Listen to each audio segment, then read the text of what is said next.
चमन को सींचने में पत्तियां कुछ झड़ गई होंगी, यही इल्जाम हम पर लग रहा है बेवफाई का। मगर कलियों को जिसने रौंद डाला अपने हाथों से, वही दावा करे हैं चमन की रहनुमाई का। जो बच्चे यहां जंतर मंतर में थे, वो जो नीट पेपर लीक है, वो तो एक इग्नाइटिंग फैक्टर था, वो कारण नहीं था। और मैं क्यों इस बात को कह रहा हूं, क्योंकि मैंने बच्चों से बात की, मैं उनका नाम नहीं लेना चाहता था, वो टारगेट हो जाएंगे। एक ने कहा we have been left behind, मुझे पीछे छोड़ दिया। Modi ji take action to secure the next generation future, वो पेपर लीक की बात नहीं कर रहे थे। एक ने कहा मैं नौकरी ढूंढता हूं तो 10,000 से मैं ग्रेजुएट हूं, मुझे 10,000 से ज्यादा मिलता नहीं, मैं करूं क्या। एक और ने कहा this is the first step, it's not just about education, it is about the job market. मैं बच्चों की बात कर रहा हूं जो संतर मंतर में थे। पेपर लीक तो एक इग्नाइटिंग फैक्टर था ना। फिर एक ने कहा resignation is not an end, it's the beginning. We haven't even scratched the surface. The resignation, we haven't even strapped the circus. His resignation is not an end, but only the beginning. The movement started by Gen Z must continue until every deserving student in this country gets an equal opportunity based purely on merit. ये ख्याल लाते बच्चों के। एक ने कहा, the protest is no longer about one exam or a paper leak. It is about rebuilding trust in education and the recruitment system. तो बच्चों का ख्याल ये नहीं था कि पेपर लीक हुआ या नहीं हुआ, वो तो होगा। ये जो विधायक लाए हो ना, इसकी असम्पशन ही है कि पेपर लीक होगा। यस। तो नेचुरली तो ये इशू नहीं है देश के बच्चों के सामने। देश के बच्चों के सामने उनका भविष्य का इशू है, उसके बारे में आप सोचती है। उसके बारे तो आप विधेयक को लाए नहीं। इस देश में सिचुएशन क्या है कि 1 लाख से ज्यादा तो सिंगल टीचर स्कूल है। कैसे भविष्य बनेगा उनका? 2 मिनट बोलने देंगे सर, 1 मिनट और कंप्लीट करें। बोलने मैं देखिए, मैं कोई इधर उधर की बात नहीं, समय देखिए। हाँ। देखो, और IITs, IIMs, आइसर्स में 28%, 5-6% वैकेंसीज हैं। क्या होगा उच्च शिक्षा का? 26% वैकेंसीज एसोसिएट प्रोफेसर में है, 56%, 18% असिस्टेंट प्रोफेसर में है। ये कैसे आप उच्च शिक्षा को सुधार कैसे लाओगे? इसका प्रभाव तो बच्चों पे पड़ता है ना। फिर 5,400 वैकेंसीज हैं यूनिवर्सिटीज में, which is more than 15%। 81% of India's children who are enrolled, 81% in higher education, they can't get a job. 40% of faculty positions in these universities remain vacant. conclude now. मतलब कि आपके अध्यापक है नहीं, भविष्य बच्चों का है नहीं, और आप विधायक ला रहे हो पेपर लीक की, और बच्चे कह रहे हैं पेपर लीक से कुछ नहीं होने वाला, सारे ढांचे को सुधारो। यही बात मैं कहना चाहता था, आपने मुझे अनुमति दी, बहुत बहुत धन्यवाद। इसे कहते हैं आंख को चाहिए एक उम्र असर होने तक। तो इसलिए मैं कहना चाहता हूं, वो वास्तविकता में मोदी जी की प्रतिबद्धता से वह विषय सफल हुआ। और मैं उस डिटेल में नहीं जाना चाहता, बहुत सारे डिटेल्स माननीय मंत्री जी ने बताए किसके कालखंड में क्या क्या पेपर लीक हुए, पर एक उदाहरण देना चाहता हूं। ये तो अपने नेताओं के प्रति संवेदनशील नहीं है। मैं याद दिलाना चाहता हूं, राजस्थान में कांग्रेस के शासन काल में एक यात्रा निकली थी, पद यात्रा, अजमेर से जयपुर तक। सचिन पायलट जी ने यात्रा निकाली और कहा पेपर लीक कितने हो रहे हैं कि मैं छात्रों के हित में पदयात्रा निकाल रहा हूं। मगर अफसोस कि उन्होंने उसके ऊपर कहीं कोई शिकन नहीं आई। उन्होंने, और सुनिए, इनके मुख्यमंत्री ने बोला, बात रिकॉर्ड पे जा रही है, इनके मुख्यमंत्री ने बोला मैं तो जादूगर हूं, सब ठीक कर दूंगा। और उस समय सचिन पायलट जी का मीडिया में बयान है जिसमें उन्होंने कहा पेपर लॉक में था, लीक हो गया। ये कैसी जादूगरी है? अब मैं बताना चाहता हूं, आज मैं पूछना चाहता हूं, विपक्ष की सरकारों में जहां पेपर लीक हुए हैं, क्या वही मानदंड होगा जो हमारी सरकार के लिए है? पंजाब हो, झारखंड हो या कर्नाटक हो, क्या एक मंत्री के लिए एक रूल रहेगा या हर मंत्री के लिए अलग अलग रूल रहेगा? अब बॉल इनके कोर्ट में है और इन्हें तय करना है। मगर मैं याद दिलाना चाहता हूं हमारे सदन के एक सम्मानित सदस्य जो अभी अभी आए हैं, श्री कपिल सिब्बल जी, जो बहुत प्रख्यात वकील हैं और ज्यादातर विवादास्पद विषयों के प्रख्यात वकील रहे हैं।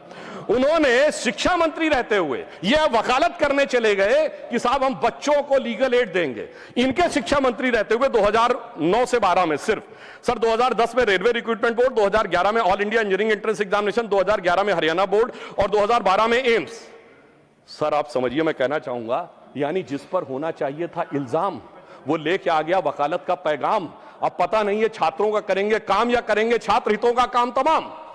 मुझे लगता है कि आज सारे के सारे, और मैं एक और बात कहना चाहता हूं, हमारे बहुत से लोगों ने यह कहा कि नीट को समाप्त कर देना चाहिए।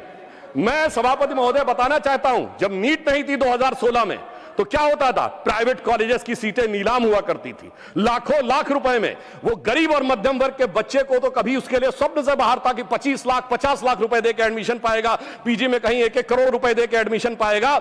मगर आज प्रधानमंत्री जी ने जो काम किया है इस साल के नीट में, कैसे कैसे बच्चों को अवसर मिला। कुछ उदाहरण देना चाहूंगा।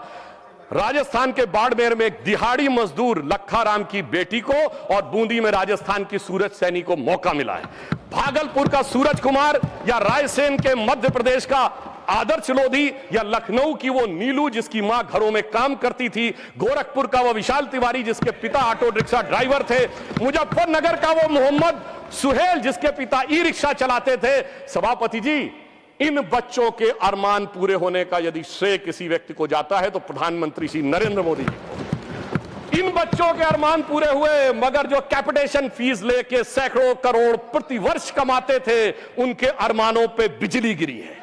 और उस बिजली गिरने के कारण एक कहावत होती है कि तन बदन में आग लगना, मगर सभापति जी इनके तन बदन और धन तीनों में आग लगी हुई है। और मैं कह सकता हूं कि आज जिस प्रकार की आग ये लगाने का प्रयास करते हैं, मैं याद दिलाना चाहता हूं सर, इनकी पार्टी के वरिष्ठ नेता 2024 में क्या बोलते हैं इंजीनियरिंग और मेडिकल के इंट्रेंस टेस्ट में कि जो क्वेश्चन बनते हैं वो अमुक जाति के लोग बनाते हैं, इसलिए अमुक जाति के लोग उसमें ज्यादा सेलेक्ट होते हैं और दूसरी जाति के बने तो कौन से। मैं समझ नहीं पाता हूं कि moving charge in magnetic field या इलेक्ट्रोमैग्नेटिक इंडक्शन का अगर कोई फार्मूला होगा उसमें जात कहां से आ गई। सभापति जी 9th क्लास में मैंने पढ़ा था, अगर सेंट्रीग्रेड को फॉरेन हाइट में चेंज करना है तो C/5 = M-32/9 होता है। अगर ये सवाल पूछा जाएगा तो सवाल और जांचने वाले में जात कहां से आ गई। मैं जेनजी से कहना चाहता हूं, समझिए इनके खतरनाक इरादे। ये उस समय भी आपको गुमराह करने में लगे हुए थे और आज आदरणीय खड़गे जी ने कहा कि SC ST OBC के रिजर्वेशन के बारे में। सभापति महोदय, शिक्षण संस्थाओं में SC ST OBC का रिजर्वेशन, बिजला जी ने बोला था सर जैसे ही दूसरा वाला वोट बैंक दिख जाता है, AMU SC ST OBC reservation साफ, Jamia Millia Islamia SC ST OBC का रिजर्वेशन साफ, कश्मीर में SC ST रिजर्वेशन देने की जरूरत ही नहीं है। हजारों संस्थाओं को माइनॉरिटी घोषित करके SC ST OBC का रिजर्वेशन साफ। और याद करिए सर, कश्मीर में यह प्रावधान था कि वाल्मीकि समाज की एक बच्ची जब वो PhD करके गई कि यूनिवर्सिटी में लेक्चरर बनना है तो उससे कहा गया तुम्हारे डोमिसाइल के हिसाब से तो सिर्फ सफाई कर्मचारी बन सकते हो। और ये लोग आके आज मनुस्मृति की बात करते हैं। मुझे लगता है कि आज वो धारा 370 हटने के बाद उन्हें वास्तविक अधिकार मिला है। और मैं ये भी कहना चाहूंगा, इतना ही नहीं सर, रिजर्वेशन में इन्होंने ऐसी घुसपैठ की है माइनॉरिटीज की कि अभी एक केस जो था हाईकोर्ट ने क्वैश किया है पश्चिम बंगाल सरकार का। सर इन्होंने OBC के आरक्षण में ऐसा किया, आगे का दरवाजा खोला, पीछे का दरवाजा खोला और रोशनदान भी खोल दिया कि किस प्रकार से अपने वोट बैंक के सारे लोगों को माइनॉरिटी में लाया जा सके। अब मैं यह भी कहना चाहता हूं सर, खड़गे जी ने जो कुछ भी बोला, अब उस विषय के ऊपर मैं बोल चुका हूं इसलिए मैं दोबारा नहीं बोलना चाहता, मगर फिर मैं बताना चाहता हूं आज समाज में जो लड़ाई लगाने की बात की जाती है, आई जस्ट रिपीटिंग क्विकली कि डॉक्टर अंबेडकर ने अपनी किताब हु और शूद्राज में chapter number 1 page number 1 paragraph number 3 में लिखा है there is no connection of modern day schedule caste with the Vedic age Shudras. Second, उन्होंने द अनटचेबिलिटी में लिखा है पेज नंबर 155 पे, आप कहेंगे तो मैं अभी आपको ऑथेंटिकेट कर सके दे सकता हूं, जिसमें उन्होंने लिखा देयर वाज नो अनटचेबिलिटी मनुदेरा started on 4th century subsequent become on 8th century. अब 8th सेंचुरी से इस देश में क्या हुआ था ये भी याद रखने की जरूरत है। पर मैं ये कहना चाहता हूं सर एक और बात कि आज जो लोग कॉम्पिटिटिव एग्जाम वाले बच्चों के लिए कि नेता बनने का प्रयास कर रहे हैं, सर उन्होंने कभी जिंदगी में कंपटीशन देखा है? कभी नहीं देखा सर। ये वो नेता हैं जिन्होंने एजुकेशन में कंपटीशन नहीं देखा, नौकरी में कंपटीशन नहीं देखा, पॉलिटिक्स में कंपटीशन नहीं देखा, और अपनी पार्टी में तो ऐसी रेस दौड़ते थे जिसमें एक ही आदमी दौड़ना होता था। तो आप सोचिए कि जिन्होंने कभी रियल में कॉम्पिटिटिव एग्जाम क्वालिफाई नहीं किया, मतलब फेस ही नहीं किया, दूसरी तरफ हमारे नेता नरेंद्र मोदी जी जमीन से एक एक परीक्षा को पूरे करते हुए किस प्रकार से उभर कर सामने आए, तो साफ समझा जा सकता है। मैं सर कोट करना चाहता हूं, सर दुनिया की सबसे बड़ी, सर आपने टर्न में बोलिए, दुनिया की सबसे बड़ी कंपनी एनवीडिया के चीफ सर जेनसेन हुआंग ने 23 सितंबर 2024 को कहा है, एनवीडिया के सीईओ ने, उसने कहा whenever I meet PM Modi I find an incredible student in him.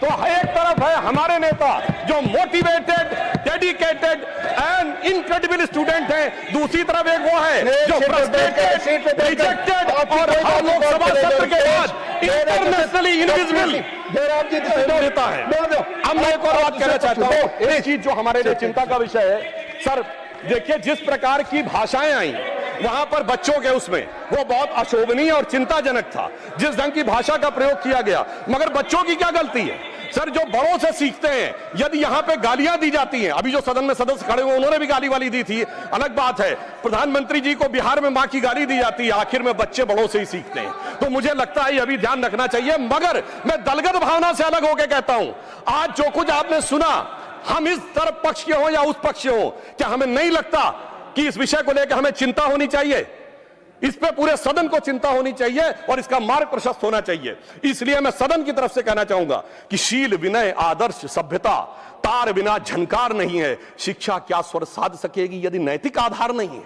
और मैं यह भी बताना चाहता हूं सर, मैं जेन जी से भी कहना चाहता हूं कि आपने एक गाना सुना होगा, यही उम्र है कर ले तू गलती से मिस्टेक। तो मैं बच्चों से बताना चाहता हूं, ये पानी की बोतल 10 रुपए की आती है, मगर Instagram free, Facebook free, WhatsApp free, Twitter free, ये फ्री क्यों दिया जा रहा है भाई? जबकि वो सभ्यता क्या कहती है, there can never be a free lunch, if there is a free lunch there has to be poison in it. तो मैं समझना चाहता हूं वो फ्री आपको इसलिए दिया जा रहा है ताकि आपके दिमागों को कैप्चर किया जा सके। इसलिए मैं पुनः 1997 की एक मूवी है यस बॉस, जो शाहरुख खान और जूही चावला थे, तो वो अपने बॉस को सोचती है कि वो मेरे लिए अच्छा कर रहा है, मगर वो उनको ट्रैप में फंसा रहा था। तो एक गाना था, बड़े टेढ़े मेढ़े दुनिया के रास्ते, खतरे ही खतरे हैं तेरे वास्ते। तो मुझे लगता है कि जेन जी को इस विषय पर समझना चाहिए। और मैं यह भी कहना चाहता हूं युवाओं से, याद रखिए योग, भोग, संग्राम तीनों जवानी के काम। और याद रखिए 80% लोग भोग में और 20% लोग संग्राम में पड़े हुए हैं। बहुत संभल संभल कर आगे कदम बढ़ाना होगा। इसलिए मैं कहना चाहता हूं कि आज जब छात्रों के आंदोलन में कुछ ऐसे अवांछित तत्व आ गए थे, और ये मैं हवा में नहीं बोल रहा हूं, 23 जुलाई को 9:30 पे सोनम वांगचुक जी का ट्वीट है जिसमें उन्होंने ये कहा कि भाई मुझे बहुत पेन है कि कुछ एंटी सोशल एलिमेंट्स आ गए। बच्चों से कहूंगा सावधान रहिए, ये बड़े खतरनाक एलिमेंट हैं, ये अवसरवादी, अराजकतावादी हर आंदोलन में चले जाते हैं, सीए में भी चले जाते हैं, किसान में भी चले जाते हैं, कुछ पहलवान में भी चले जाते हैं, आज बच्चों में भी। तो ये वो मुखौटा है जो कभी मुसलमान के पीछे छुपता है, कभी किसान के पीछे छुपता है, कभी पहलवान के पीछे छुपता है, आज नौजवान के पीछे छुपा है। इसलिए मैं कहना चाहूंगा बच्चों से कि देखिए वो जो बच्चे हैं वो तो भटके हुए नौजवान हैं सर, बच्चे तो भटके हुए नौजवान हैं, मगर सत्ता के लालच में पक्की दाढ़ी वाला एक लटका हुआ नौजवान भी है, उससे उनको बहुत सावधान रहने की जरूरत है। और मैं सर बस 1 मिनट में खत्म कर रहा हूं सर, प्रधानमंत्री जी ने और गृह मंत्री जी ने यह ध्यान रखा, हिंदी में एक कहावत है कि गेहूं के साथ घुन न पिसने पाए, हमने ध्यान रखा कि उन अपराधी तत्वों के बीच में बच्चों के साथ किसी प्रकार का वो ना होने पाए। तो मैं सिर्फ यह कहना चाहूंगा, हमारा उद्देश्य है संवेदना, संवाद के साथ समाधान खोजना, इनका है दुष्प्रचार, अराजकता के साथ घमासान मचाना। और बस अंतिम पंक्ति कहकर समाप्त करता हूं, मैं बच्चों से कहना चाहता हूं, प्रधानमंत्री जी ने जिन विपरीत परिस्थितियों में निकाला है कि वो पुराना गीत हम सबने सुना होगा, हम लाए हैं तूफान से कश्ती निकाल के, इस देश को रखना मेरे बच्चों संभाल के, हर एक कदम उठाना जरा देखभाल के। और अंत में कहना चाहूंगा बच्चों से यह भी कि हां हो सकता है कुछ कष्ट आपको हुआ हो, मगर हम उन लोगों में से नहीं हैं जो माननीय राम गोपाल जी कहते थे, कार सेवक चढ़ तो गए थे मगर चिपक गए, साथ साथ के गोलियां मारी गई थी, कनपट्टी पर सटा के गोलियां मारी गई थी। इसलिए मैं यह भी कहना चाहता हूं सर, अंत में प्रधानमंत्री जी की तरफ से बच्चों के लिए और युवा पीढ़ी के लिए